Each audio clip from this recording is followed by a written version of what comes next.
Hello, it's Doug, the 2-Minute Gardener. We're going to look at a really fast video on how a driveway is done. So here's a quick one, small basic driveway. Time to jackhammer that baby out. And boy, it's so easy when you can get that bobcat in there with that special jackhammer bit. Just make short work of it. Now, one thing I do want to point out, this particular driveway did not have any rebar in it. It was an old driveway, and you can kind of tell from the first frame that it was cracking all over the place. And so when we're redoing this driveway, obviously we're going to add some rebar to it. The other thing that has been brought up in a few of my other concrete driveway videos is why is there no gravel being installed underneath this after they remove all this concrete?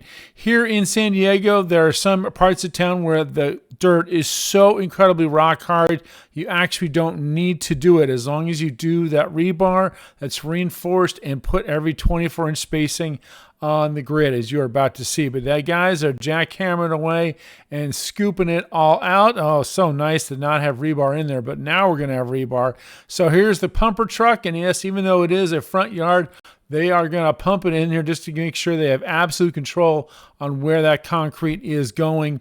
And there you can see the 24-inch rebar everywhere. And so first they're going to float it, and then they're going to do the control joints. And it's really important, as you've heard in my other videos, that when you're doing concrete, you have to do these control joints because concrete is going to crack between the ground settling and the concrete expanding and contracting. It's going to crack.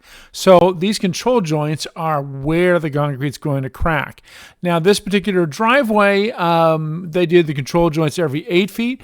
I actually recommend you do control joints every 6 feet. This is a straight gray broom finish concrete driveway, but 6 feet, really is the best way to make sure things don't get too cracky down the road. Well, that's all for now. Don't forget to hit that like, hype, and subscribe, and leave a comment if you have questions about this video. And good luck with your landscape project. This is Doug, the 2-Minute Gardener, saying thanks for watching.